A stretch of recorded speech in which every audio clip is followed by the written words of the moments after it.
dear friend Alexandra Hudson, also I will refer to you as Lexi, I hope that's okay.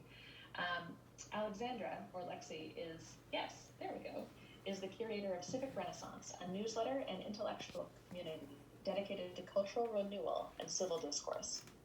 A former no-lecture journalism, she's writing a book on civility and Mark's Press. And we would love it if you would subscribe to her newsletter and to Monica's. Renaissance figures you've never heard of. And you're like, oh yeah, totally. And she, so you told me that your dream was like, what if we could live? What if we could spark that in America again? What if we could live that out in our lifetime?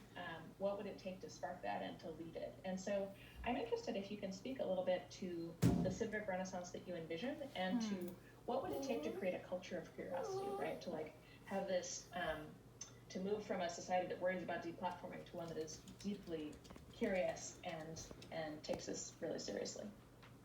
That's an extraordinary question, April. Thank you. You know, when you look at these high watermarks of human achievement, these renaissances, like there is the Renaissance that people are familiar with, they associate it with Italy and 14th, 15th century Florence, but there have been many Renaissances in human history, and not just in the West, also in the East. Like, there are a few factors that, conflate to allow eras of human ingenuity and proliferation of creativity, like unlocking human potential in beautiful ways. And one of those things is leaders that care about that. You know, like for most of human history, renaissances have been an elite thing, really. Like, you know, the Carolingian Renaissance, Charlemagne, like put a lot of effort into education and allowing education to be a little bit more democratized. And the Medicis patronized Da Vinci and Michelangelo, and it was kind of an elite thing where people invested in people to allow them to create and produce and write and paint. But what's interesting about our moment today, we are wealthier, we have more leisure time, and we have access to we're more literate, we're more educated, and we have access to more information than any other society in human history. Like, what an extraordinary thing. Like, it doesn't have to be an elite thing anymore for a Renaissance to happen.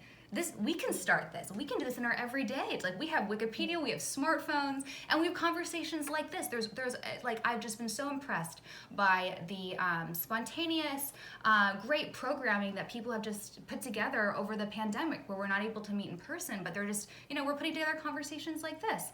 And what a remarkable opportunity that offers, that for each of us to kind of be a part of a broader cultural renaissance, but in our own lives, maybe just altering habits in our everyday, how we nourish our minds and hearts, and as we nourish our minds and hearts, it gives us a little bit more equanimity and joy and moral fortitude to maybe have a little bit more grace to have some of the tricky conversations and challenging conversations that Monica was talking about a little bit ago. But like, kind of seeing curiosity as a form of self-care. Like, we are mind, body, spirit. We are not just political animals. Like, we're tripartite. And so I'm encouraged by that opportunity before us. That's what I see. And I even see the pandemic as an opportunity in this way, because we're at kind of an inflection point. Like, I think we know as a country what we don't want anymore, and we're eager for something new. Like, we don't want to be in a world that's locked down and held hostage by a pathogen. And we've been isolated, we've been lonely, we miss friendship, we miss community. And I think we're all ready to kind of reflect, what does that mean, and how can we, when we have our freedom again, when we have community again, how are we going to make the most of that? So I'm really excited for the opportunity. That's part of what Civic Renaissance is about. Just to provide, and not just me sharing information with you, but to provide a venue for that sort of intellectual community that can see us through the end of the pandemic, but also beyond, as we're thinking, what is this world made new, this post-pandemic era? What does it look like, and what could it be? I am so excited about that. Really inspired by it, and curious to hear what you guys think. Yeah. This traditional form was soulcraft, was character education that was teaching us or ordering our loves, the ordo amore. That's the and what we should love are others. We should love people, and that's not something that we're naturally inclined to do.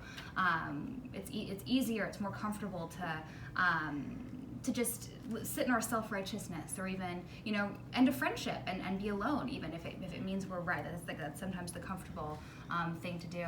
I love a aphorism from one of my favorite lesser-known thinkers. One day I want to write a popular biography of him, introducing the world to this forgotten soul that has so much wisdom for our current moment, Blaise Pascal.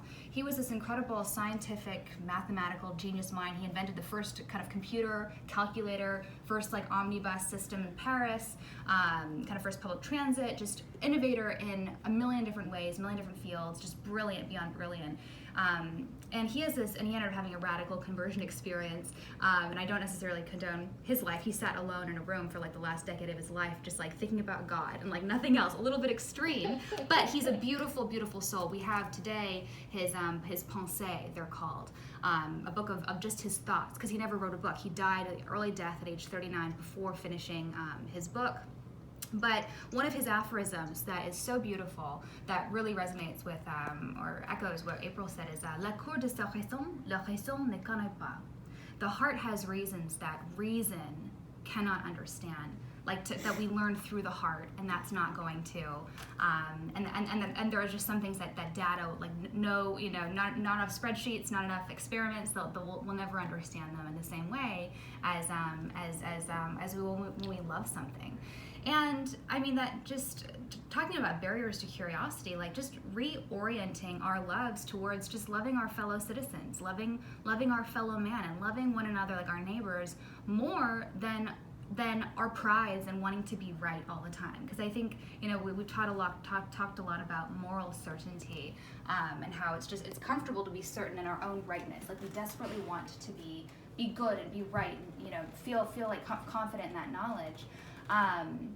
But just to stay open, to stay wondrous about the world, to counteract these, it feels like innumerable forces that keep us, in this sort of dichotomy of black and white, right or wrong, good and evil, and kind of getting outside of that, taking a walk, enjoying nature, looking up at the sky at night, seeing how small we are and how insignificant our problems are, looking up at space and just thinking about the vastness of space never ceases to inspire me with utter awe about how little I know about the world and how small my problems and my frustrations and anxieties are, in light of that. So just doing things habitually to kind of clarify our palate. I liked, Monica, you talked about curiosity as this thirst, that's analogical to our bodily, we're hungry, we're thirsty, we need that, and I mean, as we go to quench our, we are kind of vacuous, we want to fill our hearts and minds with something, and we will fill them with something, but to fill it with high quality stuff, not junk food, to kind of go, not to just be on Twitter all night, that's not going to sustain us in the long run in the same way that a walk, or reading a good book, or having a conversation with a good friend might. So many barriers, but also many options to kind of keep curious and keep nourishing our minds. Mm-hmm. Beautiful and precious as a family relationship. And I mean, this isn't advice that I always follow myself. I have people in my family that I disagree with vehemently on politics, so much so that I kind of just decide not to talk about it with them. It's just not even worth having the conversation. And yet I still find myself getting frustrated when somehow the conversation comes back that way, and it's triggering. So there's a Stoic philosopher named Epictetus, and he said that the best thing we can learn from Socrates is how to have a disagreement with someone without descending into a quarrel. And what did he mean by that? Well, Socrates is famous for asking questions, right? And asking questions is the opposite of coming in with shields up, as Monica said, coming in with all the answers and knowing what you believe, and Socrates was a gadfly. He asked questions, he pointed out hypocrisy, and he pointed out contradictions, he did all these things, and ultimately it got him killed. But the point is, there is a way to come in without knowing all the answers and just kind of interrogating, and that just shows interest and openness to maybe learning something, because I do believe that there is no situation that we can't learn in. There's no one we can't learn something from. And there has been a whole, proliferation of self-help books on how to win friends and influence people and get people to like you. And frankly, I think that the most interesting people on the room are the interested people. They're the curious ones. They're the people that are interested in you. They're the people that want to, like, as Monica said, have this baseline of knowledge and know the questions to ask. So I love what you said, Monica. You're not going to let politics get in the way of relationship and just ask questions. And by the way, before anyone thinks that these conversations are just like peaceful little kumbayas, that day we were watching the election results, holy hell! Like, we are holy hell in my mother's living room, and like, oh my gosh, yeah. I mean, when you know how people get so mad that they storm out of the room, I don't do that. That's just like not in me. I did it that night, and I was like, wow, this is like a movie. Oh my gosh! And then I came back in, and they were like, and it was actually something Trump was saying on screen when he finally came up and gave his speech, and I was like, ah! And my parents were like, he's done, Monica. You can Thought that other people were human beings just like we were, and that in our paradigm, God made everyone, and that we should respect that they were children of God. So that was two things: truth and kindness were just monumental. I can remember coming home from school one day and talking to my parents about, and I don't even recall what it was. It was about a girl, about someone at school. And I guess it was my father that looked at me, and he just asked me a simple question. And he said, "Do you know that girl?" And I looked at him, I was confused. And I said, well, yeah, I mean, I know. What do you mean, do I know her? Yeah, I know her. She goes to school with me. He said, no. He said, do you know that girl? And what he was trying to engender in me was the fact that what we see on the exterior, or what we think we know about people, we really don't. And that we need to be curious. And just because one friend said something about, I'm going to invite you to come to your question. No, that there is no question. That is the point. We have to be curious enough that we don't trust someone else, not only because of that, but because personalities, the dynamics between personalities are entirely different between two people. All right. So that's Thank you. So I just want to remind everybody that this is a time for questions. And so I'm going to put a question mark at the end of that one too. And specifically, actually, I'd like to, the thing I want to know about that is either Monica or Lexi, talk to me a little bit about what it means to know somebody, right? Like, what does it mean to, and how does curiosity relate to that? And what does that look like? One thing I wanted to mention during our conversation is I wanted to tie this conversation of curiosity and wonder and intellectual humility to a broader existential crisis, I think, that is facing our country. It's a crisis of meaning. These touchstones where we kind of placed our meaning in the past, whether it was community or church or friendship, those aren't things that can be necessarily relied on anymore. And I think that those things that used to occupy our psyche and our lives, I think politics has unjustly, unfairly taken over this space. And I think an important part of that is pushing it back, reclaiming it and reprioritizing. So how can you help?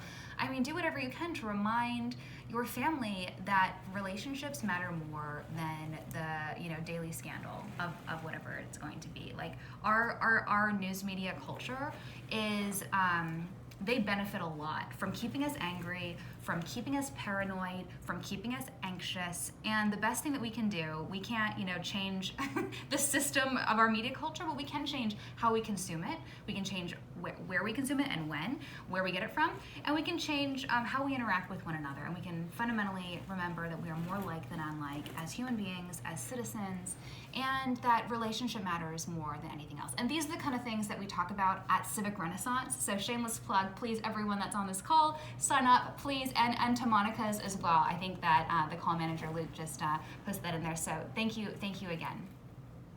Yeah, actually, that's what I was just going to say is, Lexi, so I am quite certain that having heard these two lovely ladies speak a little bit, you want to hear more.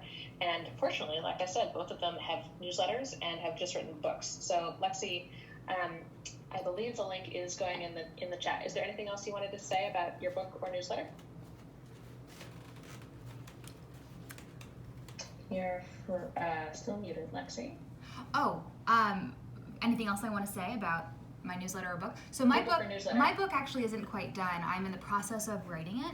So if you have thoughts on civil discourse and challenges to that in our country today, write me a note, sign up for the newsletter, and help me out, because I'm still in the process of writing it. I'd like my book to be a tool of healing and kind of to reframe the rules of engagement, the terms of engagement for how we dialogue with one another as citizens in this joint project of democracy that is very important.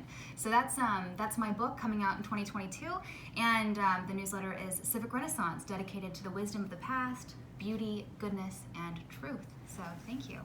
All right. So if you need your daily dose of wonder, that's one place to get it. Exactly. And Monica, tell us about your upcoming. You want to be part of the solution. Curiosity is part of it, and so is, just being in relationship with each other, as we keep saying. And so we want you to join our family. So if you go to braverangels.org, which is in the chat, as previously stated, you can join us for, I think it's like $12 a year or $1 a month, however you want to think about it. And you can hear all about what we do and explore our workshops and our debates and all the rest of it. So join our family and stay curious, get your daily dose of wonder, and thank you all so much for the thoughtful and excellent conversation tonight. Thank you especially to Lexi and Monica, and also to Luke and Dennis. One more round of jazz hands for all of these folks. Thank you, April. You're an extraordinary moderator. Just sensational. Thank you. My pleasure. Yes, I will accept some of your jazz hands for me too. I'm kidding. But thank you so much, everybody. It's been a wonderful evening.